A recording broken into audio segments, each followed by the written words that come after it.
Hello everyone, this video is about electrical energy and power. Consider a conductor with endpoints A and B in which a current I is flowing from A to B. The electric potential at A and B are denoted by VA and VB और इनका जो difference है उसको नाम दिया गया है V potential difference. और किसी टाइम इंटरवल डेल्टा टी में डेल्टा क्यू चार्ज अगर फ्लो करता है तो डेल्टा क्यू को हम करंट इनटू टाइम लिख सकते हैं। और इस तरीके से आगे फिर बात की गई है the potential energy of the charge at A by definition was given Q into VA and similarly at B Q into VB। ये इलेक्ट्रोस्टैटिक्स के जो रिलेशंस हैं वहाँ से U equal to Q into V लिखा गया है। Thus change in its potential energy delta U is given by final potential energy minus initial potential energy। So delta Q into VB minus delta Q into VA में से delta Q को common लिया तो delta Q into potential difference को ऊपर वाली इस equation से V लिख दिया और डेल्टा क्यू को हम आई इंटू डेल्टा टी लिख सकते हैं। तो अल्टीमेटली आपके पास चेंज इन पोटेंशियल एनर्जी कितना आया है minus we delta T which is obviously less than zero. It if charges moved without collisions through the conductor, their kinetic energy would also change so that the total energy is unchanged. Conservation of total energy would then imply that change in kinetic energy is equal to the decrease in the respective potential energy। यानी तब क्या होना चाहिए था कि देखिए potential energy decrease होती तो काइनेटिक एनर्जी बढ़नी चाहिए थी, पॉजिटिव होनी चाहिए थी। लेकिन जैसा कि हम पीछे के वीडियोस में पढ़ चुके हैं ड्रिफ्ट वेलोसिटी इंक्रीज़ नहीं होती है और जब वेलोसिटी इंक्रीज़ नहीं हो रही है इसका मतलब काइनेटिक एनर्जी भी इंक्रीज़ नहीं हो रही है। आगे के पैराग्राफ में यही बातें बताई गई हैं। दस in case charges were moving freely through the conductor under the action of electric field under the action of electric field, their kinetic energy would increase as they move. We have, however, seen earlier that on the average, charge carriers do not move with acceleration but with a steady drift velocity. This is because of the successive collisions, as हम पहले भी आपको बता चुके हैं, with ions and atoms during transit. During collisions, the energy gained by the charge is shared with the atoms. The atoms vibrate more vigorously। जब electron आके atom से टकराते हैं तो एटम्स वाइब्रेट करते हैं, कंडक्टर हीट अप होता है क्योंकि वाइब्रेशंस क्या है, it's a form of energy which is known in the form of heat। Thus, in an actual conductor, an amount of energy dissipated as heat in the conductor during the time interval delta t is delta W equal to I V delta t। और आई we delta T में भी अगर आप देखें तो T को दूसरी side लाते हैं तो वर्क डन अपॉन टाइम बन जाता है पावर। तो पावर का एक important relation P equal to V I जो आप 10th क्लास में भी शायद पढ़ चुके हैं वो यहाँ से डिराइव हो जाता है। तो ये ऊपर से जो वर्क डन का फॉर्मूला आया था पोटेंशियल एनर्जी का वहीं से रिलेशन लेके इसको डिराइव किया गया है। और ओम्स लॉ का जो V equal to I R वाला रिजल्ट आया था उसको यूज़ करते हैं तो फर्दर हम इसे इन फॉर्मेट्स में चेंज भी कर सकते हैं। पी इक्वल टू वी आई था, आई को वी बाई आर लिख दिया तो वी स्क्वायर बाई आर बन गया, वी को आई आर लिख दिया तो आई स्क्वायर आर बन गया।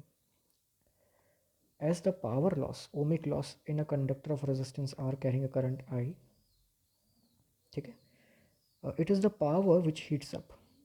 For example the coil of an electric bulb to incandescence radiating out heat and light. तो ये सब एग्जाम्पल्स हैं, कोई इसमें बहुत ज़्यादा डिटेल में कॉन्सेप्ट्स यहाँ नहीं है। Where does the power come from, ये पावर कहाँ से आती है। As we have reasoned before, we need an external source to keep a steady current through the conductor. It is clearly this source which must supply this power। ये जो source है, जो cell है, ये power provide करता है। It is the chemical energy of the cell which supplies this power for as long as it can। The expression for power 3.32 and 3.33 ये वाला और इसके नीचे ये वाला, ये जो expressions हैं show the dependence of the power dissipated in a resistance R on the current through it and the voltage across it। Important equation 3.33 has an important application to power transmission। Electrical energy is transmitted from power stations to homes and factories, which may be hundreds of miles away via transmission cables। One obviously wants to minimize the power loss in the transmission cable connecting the power station to homes and factories। We shall see now how this can be achieved। Consider a device R to which power P is to be delivered via transmission cables having a resistance RC to be dissipated by it। Finally, if V is the voltage, then power is V into I।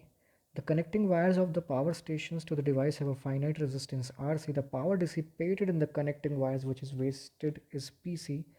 तो उसको हम modify करके इस format में लिख सकते हैं। तो जो इसका एंड रिजल्ट आएगा मैं आपको बता दूंगा कि क्या आपको ध्यान रखना है। एक बार हम जस्ट रीड आउट कर लेते हैं इसको।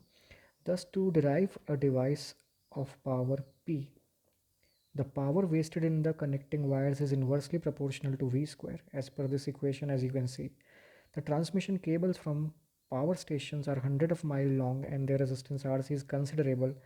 To reduce this PC, these wires carry current at enormous value and enormous values.